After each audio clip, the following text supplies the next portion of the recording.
y doy por hecho que va a ser todo un éxito por cuanto la plana docente con que contemplamos en este momento es de primera línea, tanto a nivel latinoamericano como a nivel mundial, sin lugar a dudas. Así que no me queda más que darles la bienvenida en nombre de la Sociedad Peruana de Cardiología, nuestro más sincera felicitación, nuestro más sincero agradecimiento. Gracias a Walter por la coordinación y por poder pensar en mí para que yo les pueda dar las palabras de bienvenida. Y solamente estamos para aprender y somos todos oídos, todos ojos para ustedes y muchas gracias por esta noche en adelantado. Suerte, éxitos.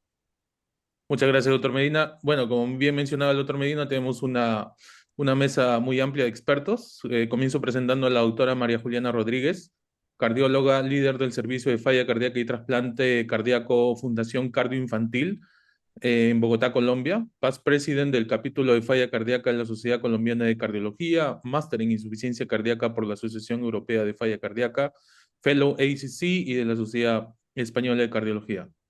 También tenemos a la doctora Lucrecia Burgos desde Argentina, cardióloga e investigadora, asistente del Servicio de Insuficiencia Cardíaca, Hipertensión Pulmonar y Trasplante Cardíaco eh, del Instituto de Cardiología de Buenos Aires, ICVA, jefa del Hospital de Día de Insuficiencia Cardíaca y editora en jefa de la revista Interamericana de Cardiología y editora también de la revista Argentina de Cardiología.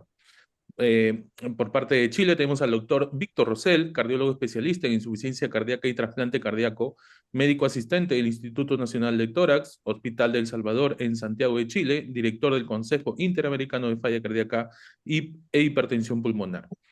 La parte local, el doctor Walter Alarco, cardiólogo especialista en insuficiencia cardíaca, jefe del servicio de cardiología clínica del Instituto Cardiovascular INCOR en Lima, Perú, staff de la Clínica Delgado y miembro ejecutivo de la CIFACA. El doctor Fernando Quevedo es el médico a cargo justamente de presentarnos el caso clínico. Él es cardiólogo clínico egresado del INCOR, Instituto Cardiovascular, es fellow en hemodinamia y cardiología intervencionista del Instituto de Cardiología Quebec en Canadá. Y como mencionaba, el doctor Fernando es el que nos va a presentar este caso clínico y partiendo de este caso clínico veremos intervención de Miguel, otros en determinadas. Walter, doctor. Miguel, sí, disculpa, démosle 30 segundos a Víctor como director de CIFACA para que nos dé unas palabras y de ahí empezamos inmediatamente con Fernando. Entonces, como había mencionado, vamos a partir de un caso clínico, esperando al doctor para que nos dé unas palabras. Y de este caso clínico iremos ahondando y seguirán respondiendo de acuerdo a la intervención de toda la mesa de especialistas, ¿no? Sí, no, solamente saludar en nombre del Consejo Interamericano de Falla Cardíaca e Hipertensión Pulmonar, agradecer a la sociedad peruana por la organización conjunta de esta actividad, agradecer a los moderadores, a los panelistas, a los presentadores del caso, bueno, y a todo el público asistente. Esta es una actividad que estamos realizando ya desde el año pasado entre CIFACA y las sociedades nacionales, así que mucho gusto y muchas gracias por parte del Consejo Interamericano de Falla Cardíaca e Hipertensión Pulmonar de la CIAC. Muchas gracias, doctor Rosell. Creo que la doctora Laimito ya se agregó, es la otra moderadora del evento, doctora Rocío. Muy buenas noches a todos. La doctora Rocío, déjame presentarte, Rocío, por favor. Es cardióloga clínica, especialista en falla cardíaca, líder de la unidad de falla cardíaca del Hospital Alberto Sabogal, Callao, Perú. Entonces, Fernando, quedamos en tus manos presentando el caso clínico y luego procedemos justamente a la intervención, preguntas, dudas, partiendo de ello. Perfecto, muchas gracias, doctor Señor, por la presentación. Un gusto de compartir con ustedes este momento de esta noche. Déjenme compartir mi pantalla, por favor.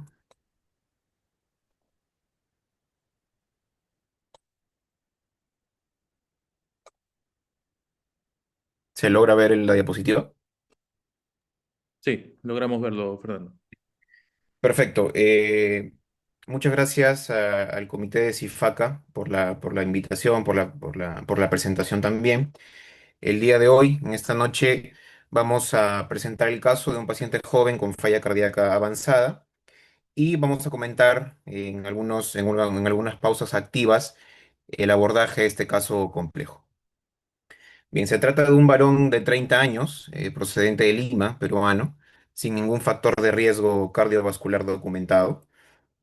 Em, Su historia clínica actual comienza a mediados del 2018 con el diagnóstico de una neoplasia hematológica, una leucemia promielocítica aguda, el cual recibió tratamiento específico en un hospital nacional de Lima. Y 3 años después de una recaída y un nuevo tratamiento con quimioterapia, el paciente fue diagnosticado con remisión completa. A finalizar ese mismo año, el paciente debuta con disnea, inicialmente clase funcional 2, progresó en algunos meses a clase funcional 3, y para octubre, el paciente cursó con disnea al reposo y con ortopnia, disnea paroxística nocturna, edema de miembros inferiores y llenura precoz. Es así que reingresa a dicho hospital nacional por urgencias, en donde mediante una ecocardiografía se documentó una disfunción importante ventricular izquierda y trastorno de motilidad también importante del ventrículo izquierdo. Es así que en una primera aproximación se catalogó como falla cardíaca aguda. Este paciente estuvo hospitalizado durante aproximadamente 10 días, en donde se permitió manejar la congestión y empezar a titular terapia médica. El paciente de manera basal, ya antes del alta en ese episodio, cursó con disnea clase 2 y llenura precoz, que eran los signos y síntomas que se presentaba durante toda su evolución clínica. La medicación habitual para ese momento fue furosemida 80 miligramos al día, espironolactona 25 miligramos por día, enalapril 5 miligramos 2 veces por día y betabloqueo con bisoprolol 2,5 miligramos una vez al día. Entonces, eh, el ISGLT2 lamentablemente para ese momento por problemas administrativos no se pudo iniciar. Es por eso que lo ponemos bajo ese acápite.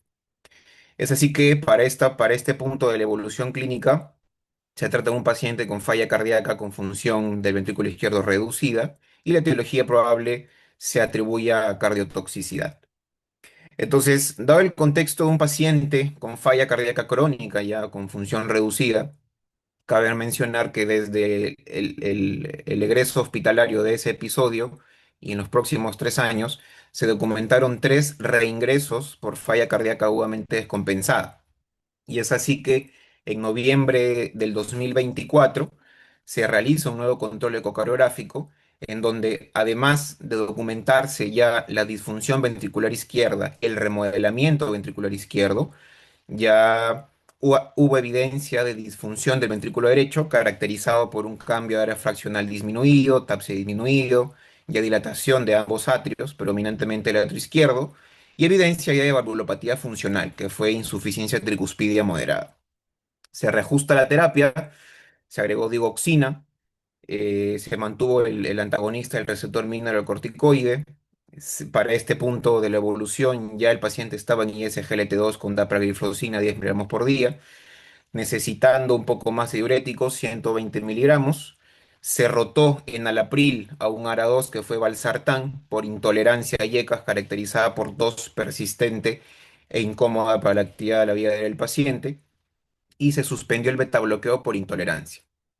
Para este punto ya documentamos analítica sanguínea, lo más resaltante fue un ProBNP en 1120, la creatinina cerca del límite superior de la normalidad para la edad, para el sexo del paciente y laboratorialmente ya se documentó un perfil hepático colestásico congestivo. Es así que dada la progresión del paciente, el contexto actual del paciente, de dicho hospital nacional, se refirió a un centro con capacidad de manejo y capacidad resolutiva para este tipo de pacientes. Es así que pasamos al primer punto de debate. Ok. Bueno, muy buenas noches a todos. Bueno, les habla Rocío Laimito. Verdadero placer y un honor realmente el poder compartir esta reunión académica con tan distinguidos maestros y representantes de lo que es la insuficiencia cardíaca en Latinoamérica. Siguiendo con la presentación del caso, pues situarnos en el contexto de que estamos en un adulto joven, varón joven, con sospecha de una cardiopatía dilatada, quizá como secuela de una cardiotoxicidad. Y en este contexto, lo que nosotros vivimos a diario, en el pie a pie, en los que trabajamos en insuficiencia cardíaca, quisiéramos primero a nuestros panelistas ir a determinar definiciones. ¿Ante qué estamos con el caso presentado hasta el momento? ¿Estamos ante ya una insuficiencia cardíaca avanzada o estamos ante un primer empeoramiento de insuficiencia cardíaca? Quisiera escuchar sus opiniones y sobre todo la experiencia del manejo de esta situación clínica y hasta qué punto podríamos optimizar más el tratamiento y si estamos ya en el momento de una insuficiencia cardíaca avanzada, ¿cómo nos damos cuenta y qué recomendaciones podríamos dar para los cardiólogos de a pie que trabajamos y que debemos estar escuchando en toda Latinoamérica conectados en este momento? Quisiera empezar con la primera participación, con la doctora María Juliana. Bueno, hola a todos. Realmente les agradezco la invitación. Tengo un cariño especial por Latinoamérica, un cariño especial por Perú, por Rosy. Rosy estuvo con nosotros en Colombia, entonces me parece fantástico. Agradezco la invitación. Miren, yo lo veo de una manera muy sencilla. Digamos que en el contexto de poder hacer las definiciones no siempre es muy claro cuándo pasan de una a la otra, ¿cierto? Digamos que en el contexto de primer episodio yo creo que eso es como sencillo, esa no. Pero generalmente yo les digo a los fellows y a la gente que está en entrenamiento, porque la definición a veces no es tan clara, que cuando yo hablo de empeoramiento, ¿sí? Porque empeoramiento de insuficiencia cardíaca uno lo puede interpretar como todos los episodios en los cuales el paciente termina o con un cambio en el contexto de manejo agudo, en el contexto de diuréticos o con una hospitalización, porque acuérdense que no todos son hospitalizaciones, sino que los que contamos con hospital de día, esos también son eventos de empeoramiento. Pero cuando yo me refiero específicamente a empeoramiento, es una situación en el contexto de insuficiencia cardíaca, una variable que yo encuentro que puedo modificar para volver al estado basal de ese paciente. Ese es el empeoramiento, ¿sí? Pero cuando yo paso al empeoramiento y sigo teniendo estos episodios repetitivos de descompensación, tengo que ver qué variables me orientan para saber que ese paciente probablemente tiene variables de ser un paciente identificado como avanzado, en el cual yo tengo que cambiar el enfoque o los objetivos porque probablemente la era de los medicamentos en insuficiencia cardíaca probablemente ya no le va a funcionar tanto como otro tipo de terapias en las cuales vamos a impactar en mortalidad. Gracias, doctora María Juliana. Un segundo punto es importante. ¿En qué momento referimos a estos pacientes? ¿Cuál es el momento más preciso y cómo darnos cuenta de que ya debemos referirlo a una unidad más especializada? Rosy, yo creo que la doctora Lucrecia quiere mencionar algo, tiene la manito por ahí. Si quieres, le das la palabra y ya adelante. luego seguimos con eso. Claro que sí, claro que sí. Muchas No la gracias, vi, mis Juliana. disculpas. No, por favor, bueno, antes que nada, nuevamente, muchas gracias por compartir este espacio junto a grandes colegas, una sociedad de tanto renombre, así que muchísimas gracias y muy amable. Quería reforzar lo que ha comentado María Juliana, es que puede haber insuficiencia cardíaca sin empeoramiento, de insuficiencia cardíaca avanzada sin el episodio de empeoramiento. Tener en cuenta que la insuficiencia cardíaca avanzada es un constructo de múltiples parámetros. Es compleja, ya siempre cuando necesitamos mnemotecnias o necesitamos scores es porque claramente es un desafío y se basan en múltiples criterios. Lo más frecuente habitualmente en las cortes de derivación es el empeoramiento de insuficiencia cardíaca a repetición, pero sepamos que hay 6 otros 7 criterios que pueden estar sin necesariamente el paciente tener que hospitalizarse.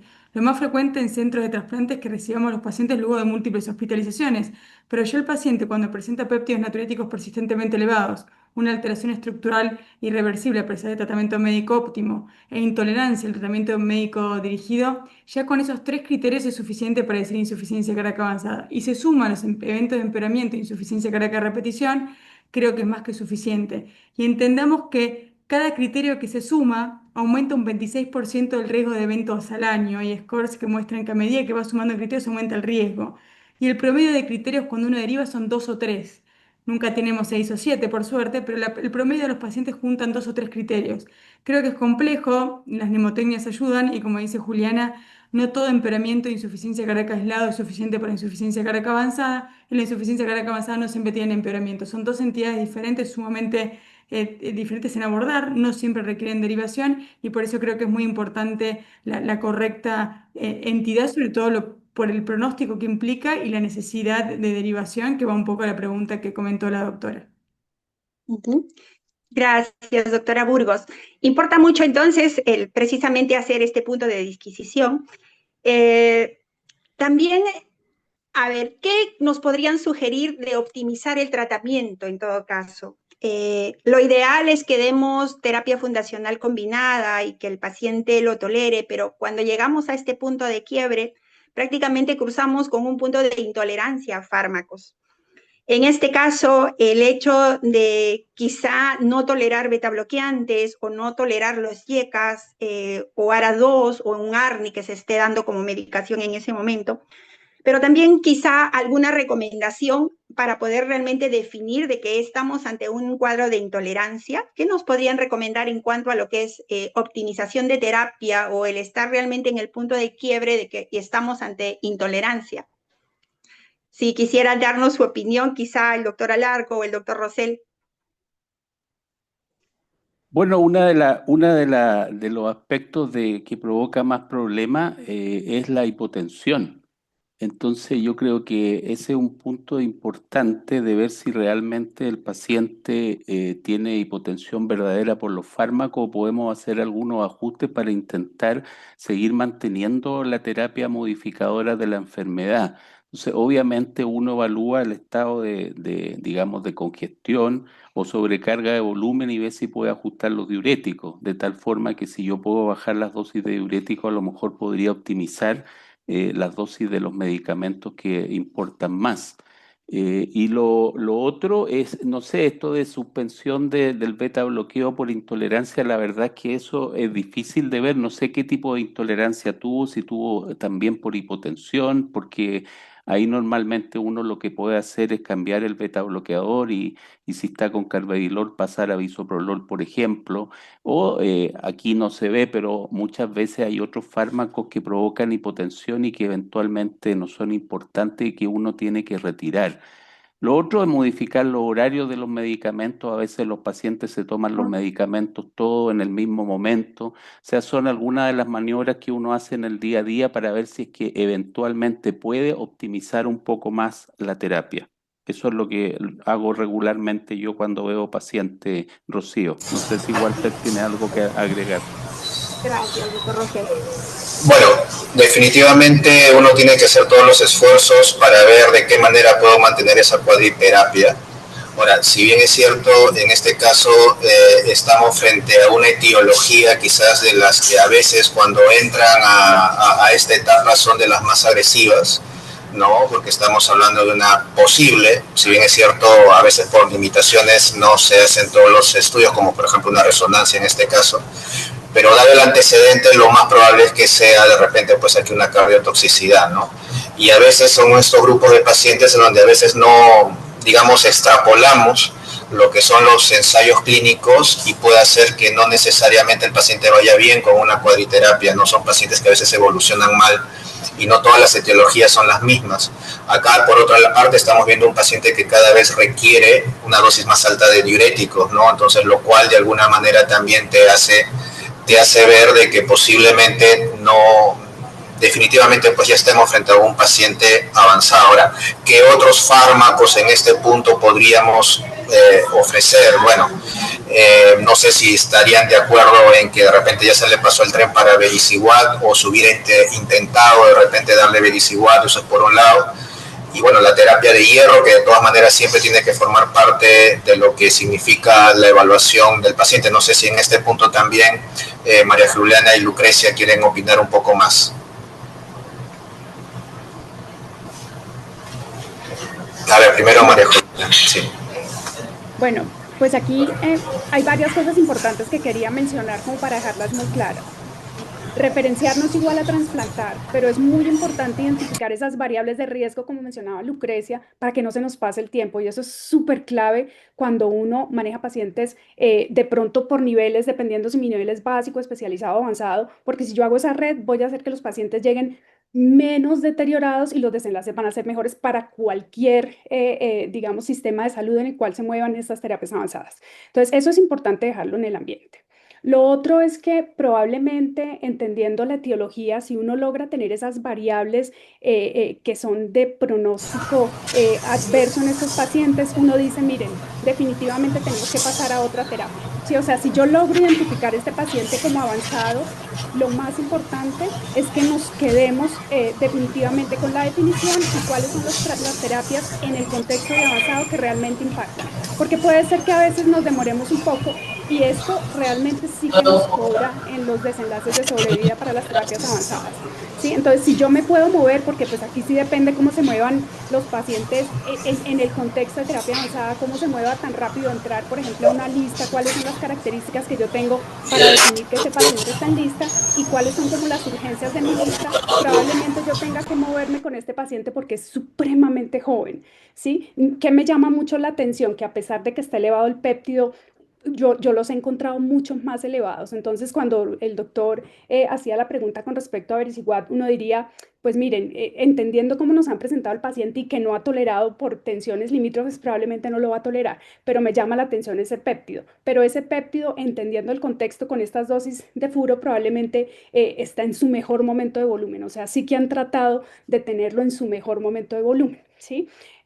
Nosotros acá, por ejemplo, con este tipo de pacientes, si ya nos los han referenciado al centro y nos queda alguna duda, probablemente las presiones invasivas nos pudieran ayudar. O sea, esto sí que lo hacemos muchas veces para tratar de optimizarlo aún más. Y si ese no sería el caso, utilizaría, por ejemplo, algunas otras estrategias multiparamétricas en congestión para poder determinar muy bien el volumen y verificar si puedo optimizar alguna de las otras terapias, pero entendiendo que las variables de avanzado de pronto están como un poco claras, yo diría, miren, hay que cambiar nuestra visual y nuestro objetivo ahora es utilizar estrategias como yo le llamo mecánico, pasar de los medicamentos a lo mecánico en insuficiencia cardíaca para poder tener los desenlaces en mortalidad. Doctora Burgos. Creo que Julián hizo una excelente introducción donde nosotros un objetivo es el alivio sintomático y la otra objetivo es la modificación del pronóstico. La gran mayoría de las terapias neurohormonales en este estadio, su evidencia es nula y la poca evidencia que tenemos es de intolerancia. La gran mayoría de los pacientes en clase funcional 3-4 no fueron incluidos y si son subrepresentados en los pocos ensayos clínicos que han sido positivos en la subpoblación de clases funcionales avanzadas, el efecto es nulo. ¿Qué único ensayo clínico puede representar un poco más este estadio? Todos conocemos el Victoria, el Vericiguat, que como dice Juliana es atractivo porque no disminuye la presión arterial, se tolera hasta clínicos extremadamente bajos, tiene un NNT bastante aceptable en comparación a los otros ensayos clínicos. Creo que no se les ha hecho la justicia que tiene este ensayo clínico, que para mí es completamente relevante, pero actualmente en este paciente creo que tenemos tres trayectorias principales. Entendiendo un paciente que no es candidato a terapias avanzadas, es un paciente en paliativos con la edad y ausencia de comorbilidades, es un paciente que esa opción se descarta. Y después las otras opciones, como dice Julián, son más bien mecánicas en terapias, ya sea de dispositivos de asistencia, en el caso de a la decisión en un paciente que nos sorprenda la hemodinamia en hipertensión pulmonar severa, teniendo en cuenta que el paciente tiene una insuficiencia cardíaca de 3 años de evolución con internaciones, con lo cual nos puede llegar a sorprender una hipertensión pulmonar. Y por otro lado, tenemos que pensar como candidato a trasplante. La digoxina en nuestro medio la utilizamos muchísimo. Creo que en Latinoamérica, en ausencia de otras terapias, la digoxina somos expertos en su utilización, pero sabemos que la evidencia, si bien ha disminuido las hospitalizaciones, tiene un estrecho rango de seguridad. Y algo que me gustaría introducir, que capaz lo podemos discutir en el próximo Ateneo, en el próximo Congreso Europeo de Cardiología van a presentar un ensayo clínico con digitoxina, que es más atractivo, es como un primo que se metaboliza por el hígado, con lo cual te ahorrarías todo el riesgo de toxicidad renal. Incluyeron en pacientes súper enfermos en clase funcional 3-4, que quizás puede ser una luz en los pacientes con insuficiencia cardíaca avanzada que no son candidatos a terapias avanzadas, como comentó Julián. Muy bien, Fernando. Continuamos a ver con la historia del paciente. Perfecto. Entonces, ya en el centro de referencia se documentaron algunos exámenes auxiliares que vamos a comentar a continuación. En primer lugar, un electrocardiograma que demuestra tres cosas muy importantes. Uno, una onda P llamativamente pulmonar, un crecimiento importante de cavidades izquierdas y un trastorno de conducción ventricular que no cumple criterios completamente de bloqueo de rama izquierda, pero se documentó como un bloqueo incompleto de rama izquierda. La radiografía de tórax cardiomegalia importante con claros signos radiográficos de congestión pulmonar y adicionalmente otros exámenes importantes echando mano de la multimodalidad, un angiotem coronario que no reportó lesiones coronarias importantes. Adicionalmente, la ecocardiografía un poco que refrenda los hallazgos de allá del hospital del cual fue referido el paciente, un ventrículo izquierdo severamente dilatado, severamente remodelado por los diámetros y un poco también por los volúmenes telediastólicos y telesistólicos. Disfunción biventricular importante, se documentó una fracción de eyección del ventrículo izquierdo de 10%, un cambio de área fraccional del ventrículo derecho bastante disminuido también en 20%, y adicionalmente el patrón de llenado transmitral, que siempre el paciente estuvo en un patrón de llenado restrictivo con presiones de llenado incrementadas. Cabe resaltar también que al interrogatorio Doppler de la válvula tricúspide, la insuficiencia tricúspide ya es severa, el mecanismo es funcional y la etiología, bueno, vimos en esa vista apical 4 cámaras de un tentin simétrico de los velos tricúspidos que condiciona un déficit de coaptación y a su vez un anillo tricuspidio quizás subjetivamente dilatado. El cateterismo cardíaco del paciente en ambulatorio también se obtuvo. Las coronarias se confirmó que no tuvieron lesiones angiográficas significativas. Y bueno, las presiones de llenado del lado derecho, obtuvimos una presión de derecho en 20, una presión media pulmonar de 32 con una sistólica de 42 y una saturación pulmonar del 70%, una presión en encalamiento de cuña capilar de 25 milímetros de mercurio y una presión sistémica, una presión media sistémica limítrofe y una presión sistólica sistémica baja también. Y estos números, estos datos nos permitieron obtener las variables hemodinámicas que a continuación se detallen. Un índice cardíaco limítrofe abajo, una resistencia vascular pulmonar de 1.3 Guts, 928 dinas de resistencia sistémica, un poder cardíaco quizás en el límite inferior, no en el rango inferior, pero quizás acercándose al límite inferior, una gradiente transpulmonar de 7 y un índice de pulsatilidad de la arteria pulmonar de 0.75 ya desde este momento. Entonces se complementó con otro grupo de analítica sanguínea prácticamente similar, lo único resaltante es que los azoados ya hay tendencia al alza y se duplica, se documenta un aumento por 2 de los valores del péptido natriurético. Entonces, hasta aquí otro señor, pasamos al segundo punto de debate. Muy bien, hasta este punto, ¿habría alguna duda de que el paciente ya se encuentra en un estadio de insuficiencia cardíaca avanzada? ¿Quedaría algún pilar de tratamiento que ofrecerle frente a este contexto? Y mi última pregunta también sería, ¿cómo abordarían en el contexto de esta congestión residual que tiene el paciente de difícil manejo ya en este estadio? Eh, Doctora María Juliana. Bueno, miren, a mí me encanta de la congestión que lo sorprende a uno cuando uno la mide. O sea, les voy a recordar algo que para mí es importante. A mí no me queda la menor de las dudas que este paciente es avanzado. Y realmente los datos de la ecocardiografía nos dicen, miren, definitivamente hay que tomar otras conductas a las terapias que estamos instaurando, pero probablemente mientras llega esa conducta tenemos cosas por hacer, ¿sí? O sea, fíjense ustedes que tenemos una presión capilar pulmonar muy elevada, tenemos un paciente que está muy descompensado, o sea, definitivamente actuar con este paciente en congestión es crucial. Y probablemente lo que refleja la creatinina o este cambio de los parámetros en funcionalidad renal es que definitivamente estamos incrementando las presiones venosas renales. O sea, yo definitivamente sí me enfocaría en congestión, revaloraría en este momento todo lo que he hecho en manejo para realmente poder modificar la dosis, verificar la respuesta que yo tengo y probablemente si estamos en un contexto en el que ya lleva varios días desde que llega hasta ahorita, probablemente el resetear la nefrona puede ayudarnos para manejar esta congestión residual, pero evidentemente cuando uno mira el cateterismo o las presiones, uno dice, mire, con este gradiente transpulmonar y esta presión capilar pulmonar, este paciente definitivamente las presiones derechas probablemente no son un problema, pero definitivamente tenemos que tomar conductas ya porque esto puede cambiar, pero sí que tenemos que intervenirlo, ¿sí? Porque probablemente sí haya que vasodilatarlo más adicionalmente a que hay que manejar la congestión. Doctora Burgos. Acá simplemente quería recordar algo que dijo Julián hace un ratito, que el BNP en NT-proBNP no está tan alto. Con lo cual, acá probablemente el biomarcador que sea estrella, que realmente marque el nivel de congestión que tiene el paciente, sea el CA 125.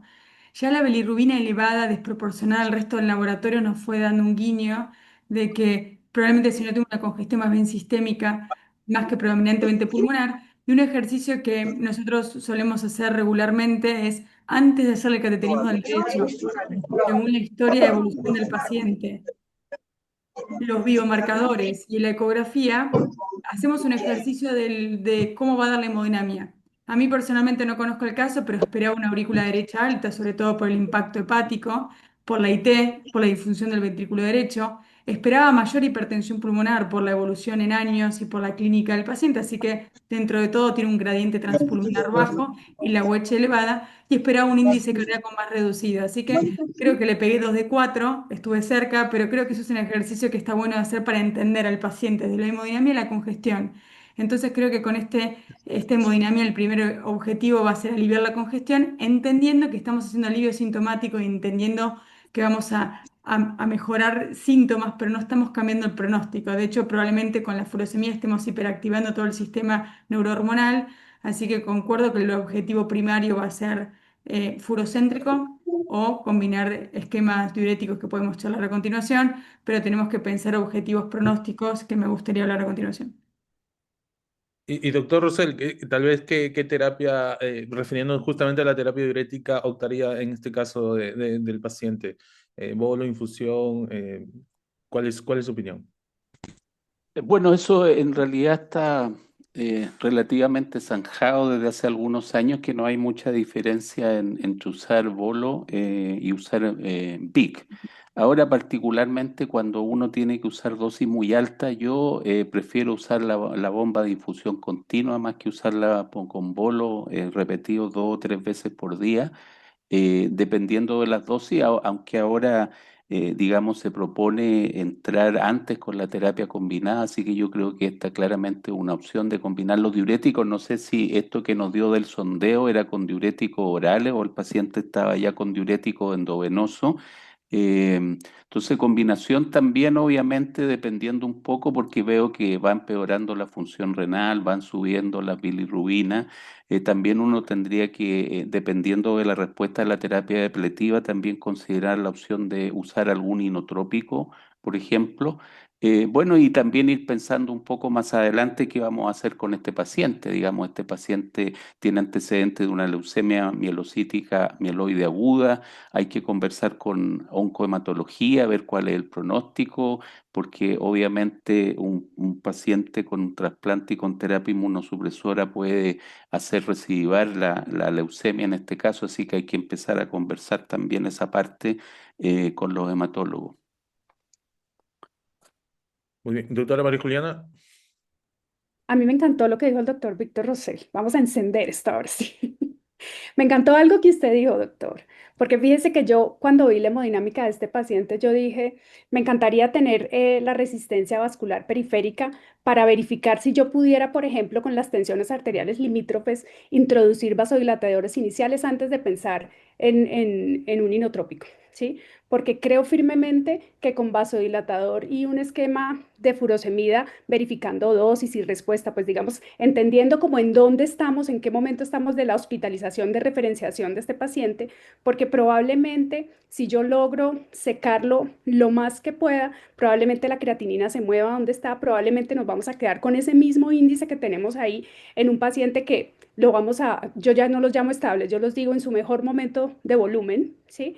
para poder pensar en las terapias y poder hablar, por ejemplo, con el hematólogo y decirle, bueno, cuéntame cuál es tu pronóstico, cuéntame esta remisión, qué significa para nosotros, cuéntame qué significa para un paciente que es totalmente trasplantable y que yo voy a tener que utilizar este tipo de estrategias inmunosupresoras, las cuales probablemente en el tiempo vayan a generar otro tipo de patologías también en un paciente tan joven. Y les digo sinceramente, 30 años para trasplante, y aquí lo dejo en el contexto latinoamericano, porque a los 30 años, con una leucemia que ya sería ideal que el hematólogo nos diga todo el contexto del pronóstico, pero probablemente yo quisiera llevarlo más adelante para trasplantarlo después, porque acuérdense que a pesar de que hagamos nuestro mayor intento, si nosotros comparamos Latinoamérica con el resto del mundo en sobrevida en trasplante, nos da duro por millones de cosas en nuestros sistemas de salud. Entonces, probablemente uno quisiera una estrategia antes de, pero por darle como más vida, porque recuerden ustedes que tienen 30 años, entonces complejo. Y dentro de ello, la terapia que ofreceríamos, la terapia inotrópica intermitente, ¿la pensarían en este momento? ¿Evaluarían algo más? ¿Lo asociarían con la terapia diurética o vasodilatadora? Voy a tomar la palabra Lucre y ya te lo suelto. En este momento, hasta yo no tenerlo en un mejor basal hemodinámico, no, fíjate que ahorita no.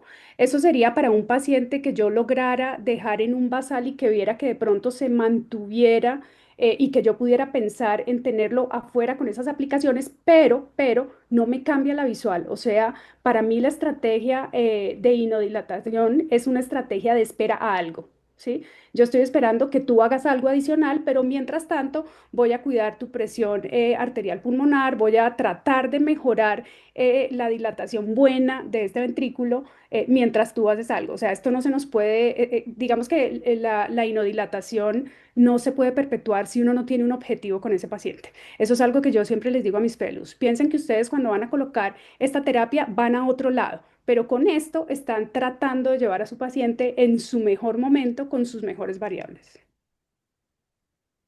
Sí, Doctora, completamente de acuerdo. Claramente el levosimendan o los sinotrópicos intermitentes tenemos que pensarlos como puentes, no como un destino, al menos que sea un paciente que lo entendemos ya como paliativo y eso lo informamos. Salvo que, por ejemplo, necesitemos tiempo para los estudios moleculares del hematólogo, entendiendo que esto es una enfermedad de un cierto curso benigno. Hemos comprado tiempo de seguimiento porque los primeros años son los críticos, posteriormente los 2, 3 años la probabilidad de recaída es baja, pero si los hematólogos requieren estudios moleculares, que suelen llevar un mes y medio, el levosimendan nos puede dar tiempo para mantenerlo de una forma segura, siempre que esté ovolémico, con bajo gasto clínico, ecográfico o hemodinámicamente constatado, con un protocolo similar Lionheart. Nosotros lo hacemos cada 2, 3 semanas con infusión intermitente de 6 horas en hospital de día, pero únicamente en pacientes que entendemos que estamos puenteando algo. Nunca sería en un chico de 30 años como terapia de destino y empujarlo por años. Y lo que dice Julián es cierto, tenemos una supervivencia media en el mejor de los casos de 8 años, 10 años y entendemos que este chico con suerte tenemos que ir a un retrasplante. Lo mejor sería diferir de forma segura el trasplante de la forma que nosotros podamos con tratamiento médico. Con lo cual, también acá está la otra pregunta. ¿Pensarían en resincronizador en él? Y esto es un poco entender cuando vienen esos pacientes derivados que están tan graves que decís, ¿realmente resincronizar este paciente va a poder generar un remodelado reverso? Necesitaríamos una resonancia para ver el grado de extensión de fibrosis. ¿Cuál es la probabilidad de que este paciente remodele? Yendo a la mano de Juliana, que tenemos que comprar tiempo y quizás tenga algunos predictores de respuesta o de superrespondedor. Así que me gustaría consultarles si ustedes suelen hacer resincro en pacientes que hace 3, 4 entendiendo los beneficios y la probabilidad de respuesta. Bueno, ahí yo tomo la palabra. No, sí, pensamos en resincro siempre y cuando el paciente tenga los criterios, ¿no? Si bien es cierto, eh, siempre analizamos la posibilidad de no ser respondedor en un grupo de pacientes, pero digamos, si es que los criterios a favor priman, o sea, cumple el bloqueo rama izquierda típico con la terapia, pues bueno, sí lo ofrecemos. Ahora, volviendo aquí, pues definitivamente este cateterismo se lo hicieron de manera ambulatoria como parte del estudio. Sin embargo, pues obviamente con estas presiones, creo que todos estamos de acuerdo que este paciente tenía que quedar ingresado para poder optimizar y descongestionarlo de la mejor manera, pues no, porque esa congestión que está manejando con presiones de aurícula derecha tan altas y PCP, pues definitivamente requieren una terapia combinada. Yo no sé si ustedes, digamos ahí como para generar el debate, ya inmediatamente le hubieran pasado a una furosemida en infusión o ya combinada inmediatamente. Doctora María Juliana, ¿tenía la mano? Sí, yo quería adicionar algo a lo que mencionó Lucrecia porque me pareció fantástico ese comentario. Yo personalmente, Lucrecia, nosotros en nuestro centro para estos pacientes hacemos un heart team con electrofisiología y probablemente entendiendo las variables que tiene derechas de presión pulmonar no tan compleja. Probablemente por ser joven y todo, lo intentaríamos, pero el problema de esto es que cuando uno mira resincro, como vamos a ver si hace remodelado reverso y todo, si ustedes miran guías y estudios, la temporalidad que te dan para poder tú verificar ese remodelado reverso es casi ninguna, ¿sí me entendés? O sea, como que tú te quedas ahí y cuáles son los criterios de que responde o que no responde, entonces nos quedamos otra vez como en esa trama de tiempo que probablemente no lo tengamos. Probablemente sería una discusión compleja, terminaríamos diciendo no y probablemente terminaríamos diciendo que este paciente va como puente con una asistencia A, ¿sí? Digamos en el contexto que es un paciente joven y probablemente lo que mejor le puede pasar, ¿sí? Entendiendo las otras variables que lo protegen, porque la edad a pesar de lo protege, ¿sí? Probablemente diríamos que puente A y miramos si llegara a tener una complicación extendiéndonos lo más que podamos en el tiempo, ¿sí? Pero probablemente entendiendo que las otras variables en el contexto de congestión se han movilizado y ha sido difícil manejarlas y que la funcionalidad de pronto ya está cambiando, si uno mirara otros parámetros de pronto, no solamente la creatinina, diría uno, nos toca movernos un poco más con este chico y si el hematólogo nos dice, miren, esto es fantástico, la sobrevida que tiene es buenísima en este momento con esa remisión. Yo creo que ahí sí nos toca darnos la pela probablemente de saltarnos algunas cosas que probablemente no tendrían el impacto que uno quisiera tener y de pronto perdemos tiempo.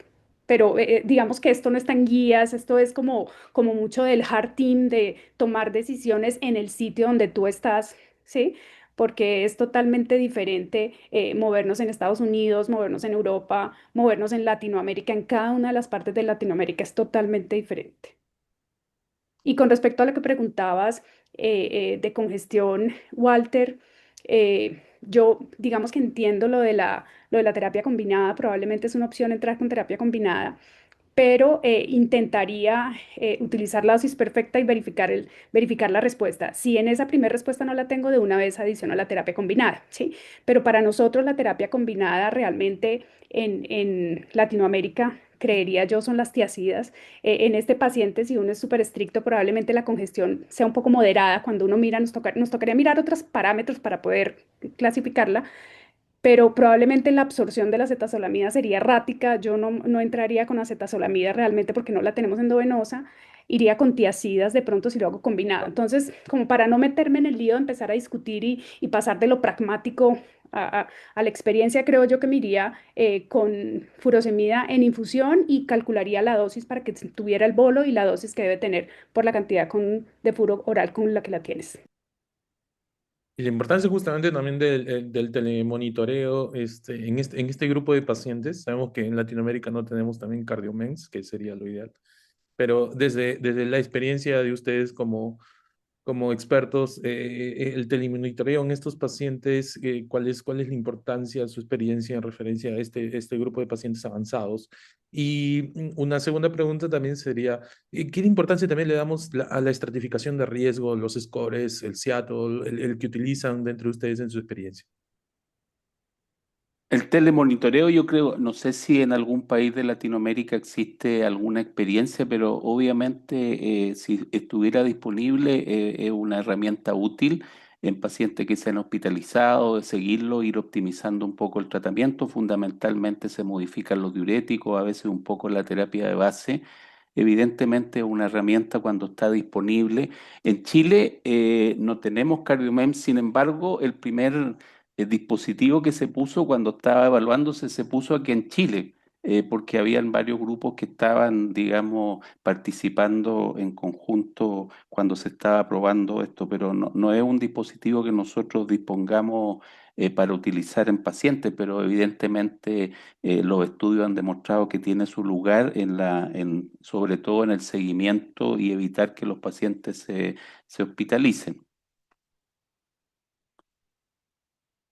Nosotros personalmente no tenemos experiencia en telemonitoreo invasivo, sí en pacientes que tuvieron un evento de empeoramiento, ya sea por hospitalización o hospital de día, al alta se van con una plataforma que creamos muy caseramente de telemonitoreo, con una plataforma de monitoreo remoto que nos ayuda sobre todo a titular medicación y detectar precozmente las descompensaciones. Lo que nos ayuda es tener una línea directa con nosotros y citar al hospital de día y evitar las hospitalizaciones, es decir, apagar el fuego precozmente antes que sea un incendio y requiera una hospitalización. Lo usamos un poco con esa estrategia, no tenemos invasivo y creo que es un puente intermedio.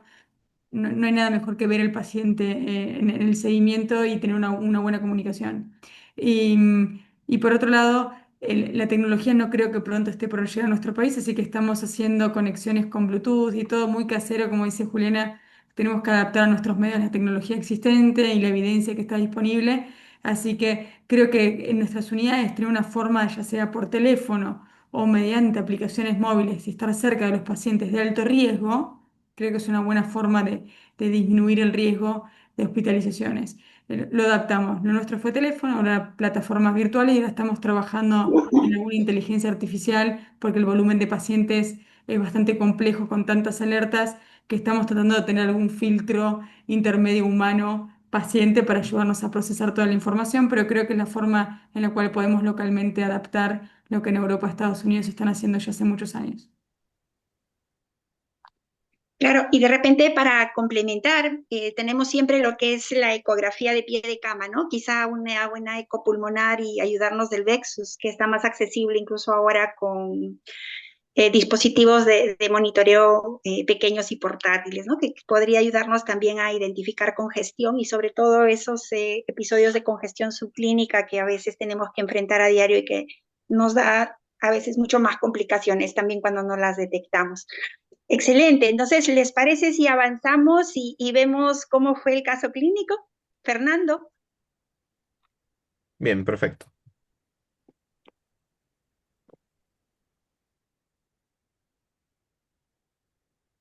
Entonces calculamos el Seattle Heart Failure Model Score en este paciente y encontramos una mortalidad al año de 20%. Y haciendo un poco de unidad clínica, unificando un poco los criterios, vimos que nuestro paciente cumplía la gran mayoría de criterios como habíamos conversado para definirlo como falla cardíaca avanzada. Entonces, hasta este punto, un paciente con falla cardíaca ya catalogado como avanzada, reingresos por falla cardíaca obviamente descompensada en 3 años, ya en un centro con capacidad resolutiva y de manejo para este grupo de pacientes, un paciente ya con disnea clase funcional 3 de manera persistente como basal, evidencia clínica ya de la congestión hepática por ictericia, que cada vez requiere más dosis de diuréticos, y se suspende el ARA2 por presión arterial persistentemente baja. Llegó a tener presiones sistólicas sistémicas de 65 o 68 como máximo. Es por esa razón que se suspendió. Y hasta este punto tenemos un paciente con la terapia espironolactona, 25 miligramos, dapagliflozina, 10 miligramos y 160 miligramos de furosemida, sin ningún otro diurético. Y bueno, el bloqueo del sistema renin-angiotensina-aldosterona ni el complemento del bloqueo neuromoral con metabloqueos ya no los tenía hasta este curso de la evolución. Es así que en mayo de este año, en una de sus consultas externas por hospital de día de falla cardíaca de este paciente, se presenta con llenura precoz importante, náuseas persistentes, ortopnea, disnea paroxística nocturna muy, muy frecuente, aumento persistente de edema en miembros inferiores y disnea al reposo. Indefectiblemente queda ingresado como un otro punto de descompensación y pocos días después, dado las dosis muy elevadas de bolos endovenosos de diurético, se traslapa bomba diurética de furosemida, pero a pesar de ello persiste con un deterioro clínico muy importante, una congestión mixta tanto intravascular como intersticial, persistentemente increciendo, que progresa a insuficiencia respiratoria y que además se agrega evidencia clínica y laboratorial de bajo gasto cardíaco, que a su vez, valga la redundancia, requiere inicio de inotrópicos y dosis increciendo de los mismos y necesidad de vasopresores para garantizar perfusión. Entonces, este tipo de pacientes con falla cardíaca avanzada son el dinamismo de su evolución es bastante importante, por eso pasamos en esta oportunidad al tercer punto de debate. En este punto justamente estamos frente a un paciente en shock, o ¿cómo lo definimos? ¿Con Sky, con Intermax? ¿Creen la necesidad de continuar utilizando un catéter Schwann-Ganz en estos tiempos para valorar hemodinámicamente el seguimiento de nuestros pacientes? Doctor Víctor. Sí, o sea, este paciente evidentemente es un paciente que está con requerimientos inotrópicos, con necesidad de vasopresores, o está en un contexto de UCI intensivo y hay que colocarle un catéter de Swan-Ganz para ver cómo se puede optimizar la terapia médica, pero un paciente que se nos está escapando un poco, llega en muy malas condiciones, ya claramente ha tenido muchas descompensaciones, ya en lo previo habían mostrado deterioro de función renal, función hepática, entonces quizá ya no sea suficiente colinotrópicos de vasopresores y hay que pensar en algún tipo de asistencia de acuerdo a lo que cada uno tenga en sus distintas realidades. En este caso, doctora Lucrecia, ¿qué experiencia tienen ahí? ¿Le agregaríamos tal vez un balón de contrapulsación con la evidencia actual que tenemos? ¿O cuál Y sería? generalmente los que hacemos trasplantes somos believers del balón de contrapulsación. Creemos que tienen un objetivo de descargar, nos puede ayudar a disminuir la presión de fin de diástole del ventrículo izquierdo y bajar las presiones pulmonares. Y en pacientes con índice cardíaco tan reducido, aportar 0,5 es algo, con lo cual nosotros entendemos que este tipo de pacientes son los que se llaman respondedores a balón de contrapulsación, siempre y cuando no haya una hipotensión que nos pueda llegar a complicar y requiramos una asistencia circulatoria completa. Pero esos bajos gastos profundos suelen tener una buena respuesta, al menos inicial. Siempre lo haría guiados por hemodinamia invasiva y trataría de complementar también, entendiendo que, como ya adelantó Víctor, que estamos en un estadio bastante más que avanzado, estamos ya en un momento de daños orgánicos asociados, tenemos que ver el hígado con atención, ya veíamos que venía el hígado con parámetros de alteración de congestión y ahora tenemos que ver parámetros de síntesis y función, así que hay que ver acá el factor 5, parámetros de síntesis, albúmina, colesterol. El fibroscan, lo que hablamos de técnicas no invasivas, no tiene un rol en parámetro de congestión, así que si tenemos que ir a trasplante, nosotros acá pedimos interconsulta con hepatología, biopsia hepática, medición de presiones, es decir, si el hígado nos tiene que acompañar en la decisión, tenemos que tener al menos daños que sean entendiendo los reversibles. Así que nuestro siguiente paso sería primero compensación hemodinámica del señor, o sea, el objetivo básico de presión de perfusión orgánica y evaluar necesidad de balón de contraposición. Y el siguiente paso es si tenemos paciente para ser considerado para trasplante. Y empezamos a evaluar el resto de las comorbilidades una vez que el paciente está hemodinámicamente compensado desde el punto de vista del gasto cardíaco y de congestión. A veces el paciente termina en ECMO, por eso el paciente cuando entra ya inmediatamente en este estadio solicitamos evaluación de trasplante y empezamos a solicitar todos los estudios complementarios para entender la elegibilidad del paciente. Es un poco medio que ocurre en paralelo, no es una cosa después de otra. Doctora María Juliana.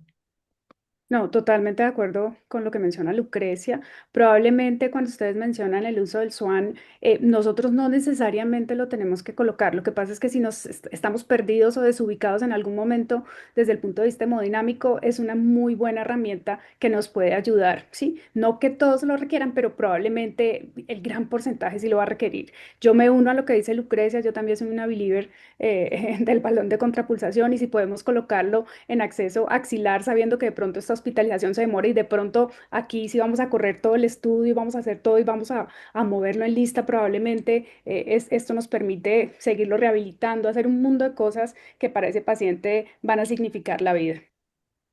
Doctora Largo, ¿y cuál es la experiencia acá en Perú con el balón? ¿Optamos por balón? ¿Tenemos otro dispositivo tal vez? No, definitivamente lo primero que pensamos es el balón. El balón siempre es nuestro auxilio para estos pacientes. Si es que hay que calificarlo, como tú lo dijiste inicialmente, como Intermax, si es que, bueno, se nos estabilizó con los inotrópicos, sería un Intermax 3, ¿no? Pero igual, idealmente sería colocarle un balón. Nosotros también consideramos si es que, cosa que en este caso ya se ve venir que posiblemente este paciente tenga que ir a trasplante, optamos por el subclavio. Sin embargo, como de todas maneras hay la necesidad de contar con el equipo quirúrgico, si es que no tenemos la posibilidad de colocarlo rápidamente, le colocamos el femoral y luego se le rota a subclavio, ¿no? Pero definitivamente hay la necesidad del balón, ¿no? Y si se estabiliza, se queda en balón. Muchas veces hemos tenido pacientes en balón esperando trasplante si es que se estabiliza con ello. Muy bien, Fernando, cuéntanos el destino que tuvimos con el paciente. Por supuesto que sí. Entonces, es un paciente con un perfil Intermax muy dinámico. Hasta ese punto, específicamente hasta este curso, se clasificó en su momento como un paciente de falla cardíaca avanzada Intermax 2. Lo que se planteó ya es acoplar la ventilación mecánica invasiva, brindarle soporte circulatorio con un balón intraórtico mediante acceso femoral y, bueno, y colocación de un catéter de la arteria pulmonar para un monitoreo hemodinámico invasivo continuo.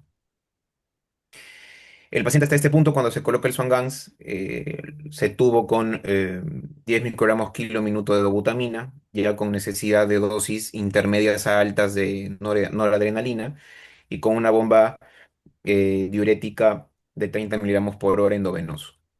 El monitoreo hemodinámico con Swan-Ganz nos reportó una presión de atrio derecho de 23 milímetros de mercurio, una presión media de la arteria pulmonar de 36, una presión media sistémica de 67 con 0,12, repito, microgramos de noradrenalina y una presión de enclavamiento de cuña capilar de 25.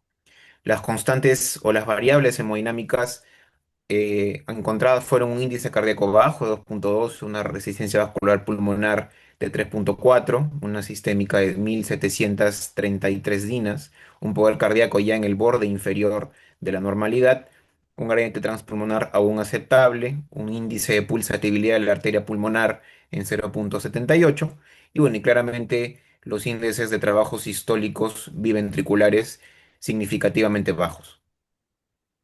Entonces, ante el deterioro progresivo del paciente y el aumento del requerimiento de drogas vasoactivas, tanto inotrópicas como vasopresoras, se realiza un heart team en este centro de referencia y lo que se concluye en ese punto de la evolución del curso clínico de la enfermedad del paciente fue asistencia biventricular como puente a trasplante cardíaco.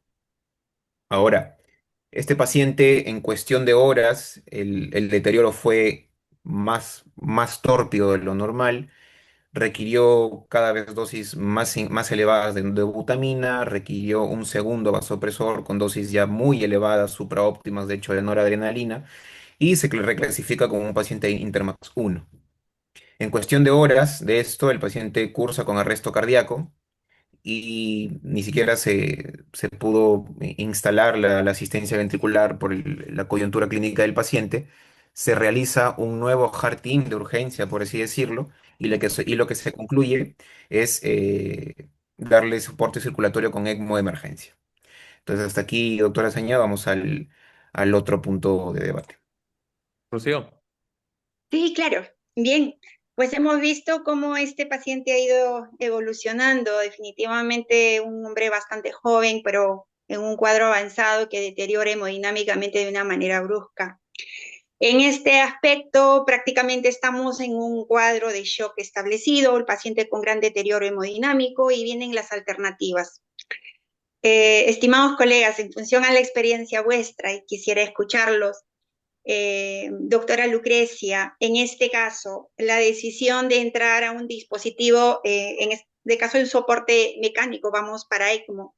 Sabemos que quizá después del balón de contrapulsación, el dispositivo con el que más podemos contar, al menos en nuestra realidad latinoamericana, es el ECMO.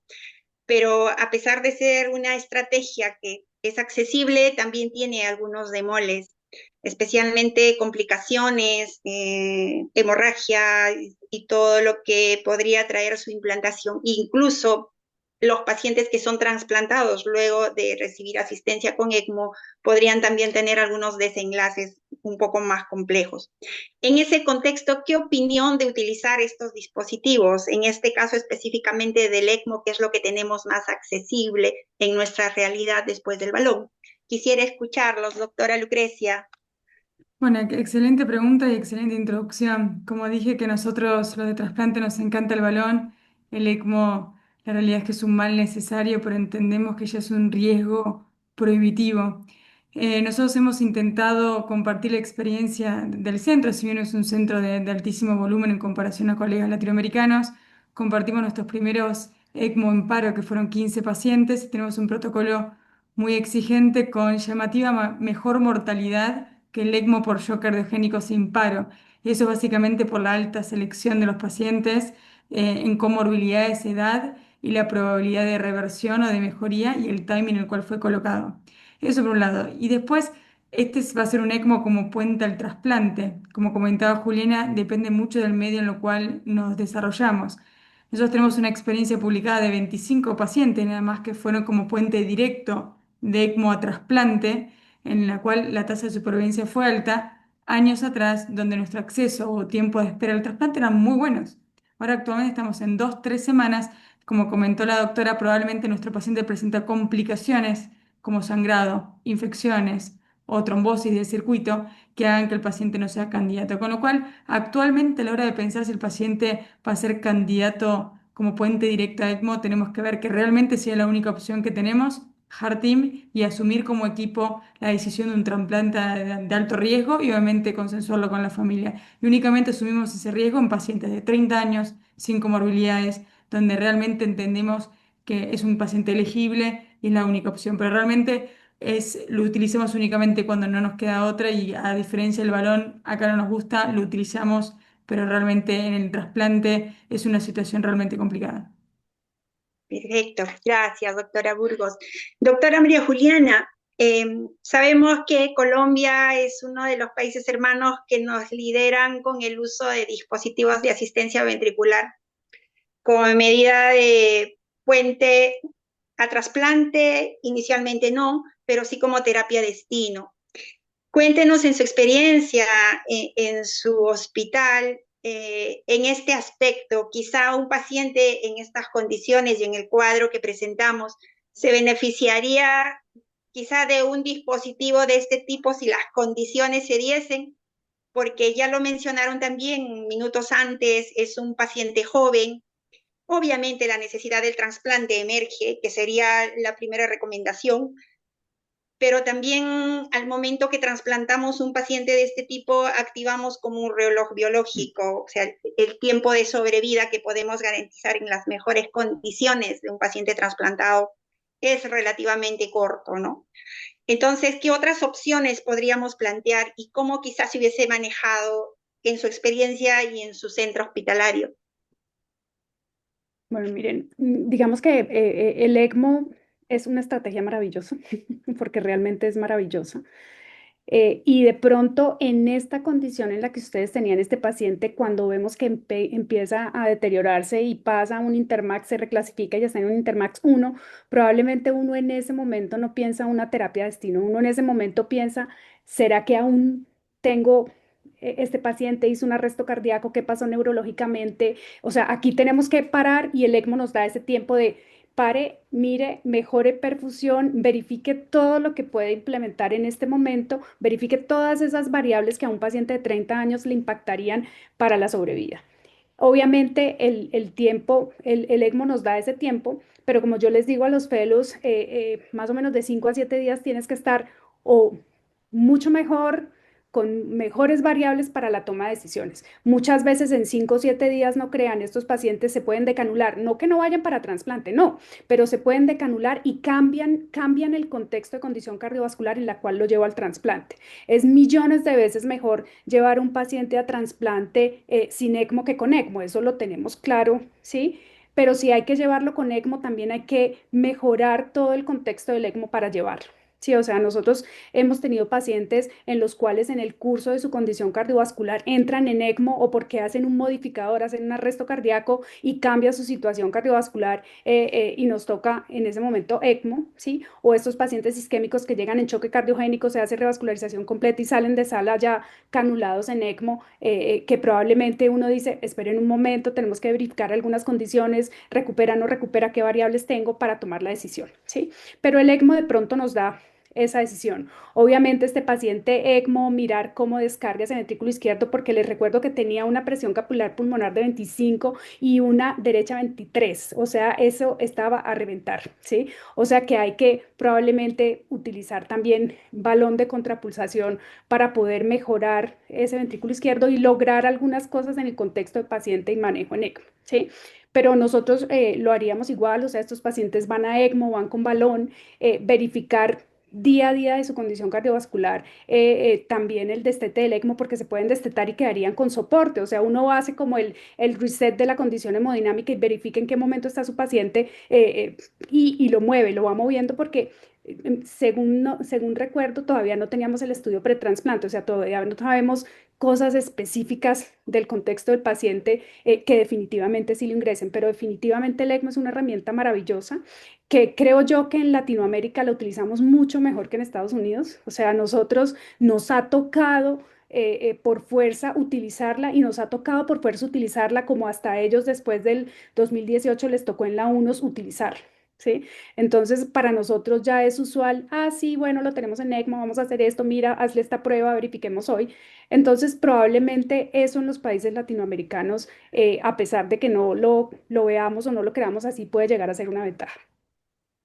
Gracias, doctora Juli. Doctor Rosell, ¿alguna experiencia de su parte, en su centro hospitalario? ¿Algo más que quisiera complementar? Sí.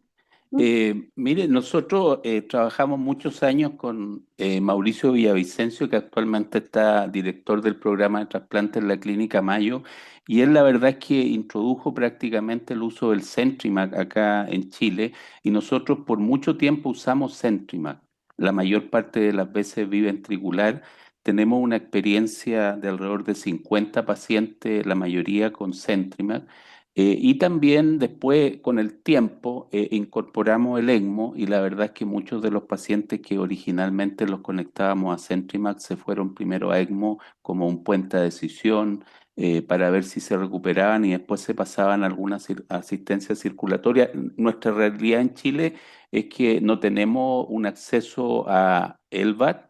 Recién estamos partiendo con algunos casos y se presentan y se ven en una comisión para ver cómo, pero como puente a trasplante, de tal forma que nosotros usamos poco el balón. Hay un grupo en Chile que usa más balón del que ustedes han comentado. Nosotros usamos poco balón, lo usamos como complemento para descargar el ventrículo izquierdo en el caso del ECMO por las complicaciones que tiene y nuestro tiempo de espera para trasplante en promedio en urgencia son alrededor de 40 días, de tal forma que nosotros tenemos que hacer una transición, no podemos tener un paciente en ECMO 40 días porque ya han comentado las complicaciones no son menores, muchas complicaciones, de tal forma que deberíamos pensar después de unos días si el paciente va recuperándose y no hay contraindicaciones formales para trasplante, pasarlo a una asistencia de más larga duración, que sería un CentriMac. Los cirujanos actualmente cada vez quieren hacer menos esternotomía antes del trasplante,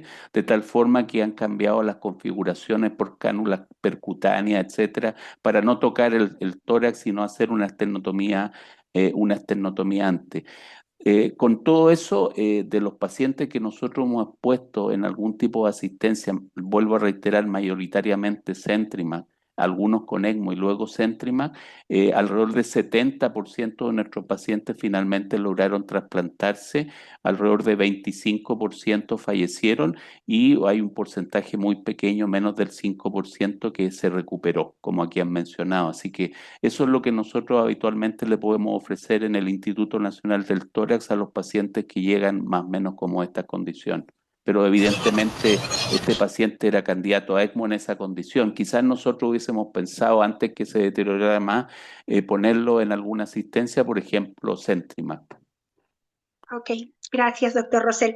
Doctora Alarco, nuestra realidad en Perú, la experiencia en rigor. Bueno, en realidad también, después del balón es el CentriMag, el siguiente dispositivo que utilizamos, ¿no? Para que los pacientes puedan entrar a una lista de espera y puedan de alguna manera también rehabilitarse y entrar de una mejor manera desde un punto de vista funcional. Como lo dijo Víctor, pues bueno, aquí nos ganó y eso es lo que pasa a veces con el paciente avanzado, ¿no? Se dan estas transiciones y deterioros que muchas veces pueden pasar únicamente horas. Un Intermax 3 que nos podemos confiar, entre comillas, puede pasar rápidamente un 2 o un 1 como sucedió en este caso. Y entonces todo lo que se planifica pues se tiene que nuevamente reanalizar y en este caso pues no queda otra que ponerle un ECMO, que obviamente no queremos tampoco nosotros que un paciente en ECMO vaya a trasplante. Pero bueno, fue lo que en este momento no quedaba otra de colocar el ECMO al paciente. Gracias, doctora Lárico.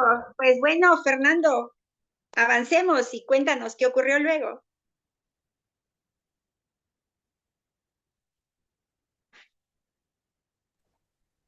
Bien, sí. Es importante mencionar que hasta este punto el paciente fue evaluado por hematología oncológica, fue estratificado en cuanto a en su riesgo inmunológico, que era bajo en este punto, no tenía ninguna otra contraindicación para trasplante cardíaco. Y para buena nueva del paciente, em, al quinto día de ECMO se encontró un donante y se realizó un trasplante cardíaco ortotópico bicabal y el explante del ECMO. La respuesta fue buena, la respuesta fue buena, el paciente tuvo una muy buena evolución clínica, una muy buena evolución hemodinámica y a los 19 días exactamente del trasplante, después de una biopsia endomiocárdica negativa para rechazo y un cateterismo cardíaco derecho prácticamente normal y un paciente ya iniciando su proceso de rehabilitación, fue dado de alta sin ninguna intercurrencia y este fue el desenlace del caso clínico que hemos presentado. Muchas gracias por su atención. Bueno, un caso complejo, realmente el que hemos visto y cada una de sus aportaciones como experto realmente nos ha servido para, en primer lugar, el cardiólogo clínico interpretar de manera rápida y cómo referir estos pacientes, ¿no? Que creo que es lo más rápido para poder abordarlos inmediatamente. Y lo segundo, todo el abordaje complejo que se da en una unidad especializada avanzada de falla cardíaca, que eso es lo importante, pero repito, creo yo, lo más importante es saber cuándo referir a este grupo de pacientes y tener los criterios necesarios para que evitar progrese justamente hasta esta historia del paciente que hemos tenido, ¿no? Quisiera a todo el panel, en cada uno de ustedes, por favor, brindarnos tal vez unos consejos finales de lo que hemos conversado, de lo que hemos abordado, de cómo tener esta perspectiva del paciente con insuficiencia cardíaca avanzada. Comenzamos por las damas, la doctora María Juliana, por favor. Bueno, primero que todo, volverles a agradecer. Estos espacios son fantásticos realmente porque nos ayudan a crecer y a mejorar en todo lo que nosotros estamos haciendo. Yo lo que quiero dejarles, que siempre se los dejo a mis fellows, es que uno tiene que tener súper claro que referenciarnos igual a trasplante, pero hay que referenciar esos pacientes. O sea, que no nos dé angustia que de pronto nos digan después, no, finalmente en este momento todavía no, hicimos esto, lo otro, porque en el momento en que nosotros generamos esas redes, entendiendo el peso que puede tener cada una de las variables y cómo pueden cambiar esas variables, probablemente le da vida a un paciente. Doctora Lucrecia. Hay una editorial muy linda que les quisiera compartir que se llama La derivación temprana en la insuficiencia cardíaca avanzada salva vidas y creo que es la intervención más efectiva, pero requiere un esfuerzo en la comunidad médica y actuar en redes. Creo que un denominador común en todos nuestros países es la falta de redes formales para saber qué hacer con el paciente. Creo que un gran mensaje es cómo identificarlos. Trabajamos mucho en cuáles son los tips, hablamos de cuáles son los criterios, pero una vez que nosotros tenemos ese paciente, ¿qué hacemos? Con lo cual, creo que parte de los desafíos locales que tenemos cada uno de esos países con los recursos que tenemos y el sistema de salud actual es poder crear una red de derivación.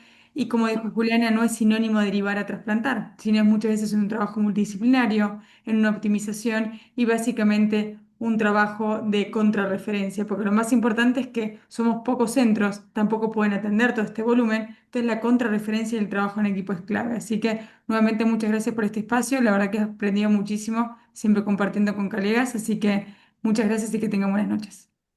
Doctor Rosell. Sí, no, yo creo que el mensaje obviamente es claro, la derivación tiene que ser precoz para que le podamos ofrecer a los pacientes todas estas oportunidades. A veces, como ya lo han mencionado, es optimización del tratamiento, evaluar otras terapias. No todos llegan al trasplante porque se requiere que se cumplan cantidad de condiciones, una opción seleccionada, es costosa, etcétera. Así que siempre lo mejor es actuar un poco antes. Yo creo que aquí igual con estas reuniones conjunta que todos han valorado mucho. Estamos cumpliendo con el objetivo de difundir el conocimiento para que, ¿no es cierto?, todos estos conceptos y la experiencia que cada uno de nosotros tiene en sus respectivos países pueda ser transmitida y finalmente logremos el objetivo de beneficiar a los pacientes. Así que muy agradecido y complacido de haber compartido con ustedes esta noche. Doctor Alarco.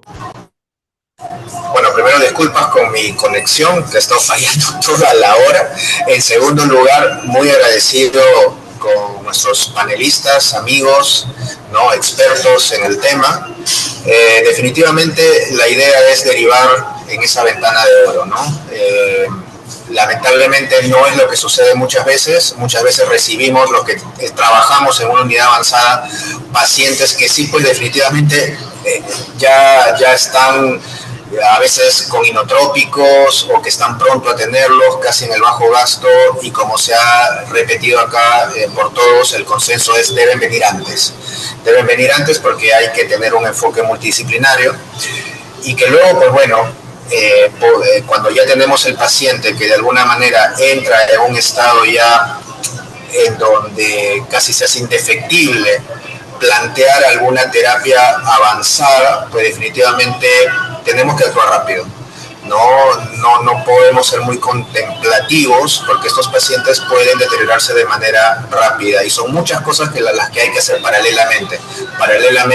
Si es que estamos pensando en trasplante, el estudio para trasplante, la compensación del paciente, el trabajo muy cercano con nuestros amigos cirujanos, sobre todo, ¿no?, porque aquí necesitamos trabajar codo a codo, en donde el cardiólogo únicamente, por más bueno que sea, pues definitivamente es solamente un engranaje dentro de todo este proceso de manejo de falla avanzada. Así que muchas gracias. No, de mi parte me queda más que agradecer a todo el panel de expertos, a Fernando por la presentación del caso y Rocío, te doy paso para el cierre. Bueno, realmente para nosotros un verdadero placer. Las gracias a todos ustedes por habernos aceptado primero realizar este webinar conjunto con la Sociedad Peruana de Cardiología y obviamente con la Sociedad Interamericana de Cardiología y lo que es CIFAC. Estamos muy contentos, muy agradecidos. Creo que estos espacios definitivamente nos permiten crecer a todos, conocer un poco más de las realidades de cada uno de nuestros países. Y bueno, las gracias de todo corazón. Creo que ha sido una experiencia bastante interesante, académica, bastante productiva por la envergadura y el nivel de profesionales que nos han acompañado esta noche. Estábamos revisando si hay preguntas de nuestros compañeros que están conectados al webinar. No ha habido ninguna hasta ahora. Entendemos que también los puntos tratados han sido bastante claros y bastante orientadores para todos. Las gracias de mi parte y bueno, ojalá haya una próxima oportunidad para poder reunirnos nuevamente y disfrutar de estos temas tan interesantes a los que nos apasiona tanto la insuficiencia cardíaca. Muchísimas gracias. Muchas gracias. Muchas gracias a todos y buenas noches. Gracias, hasta luego. Hasta luego.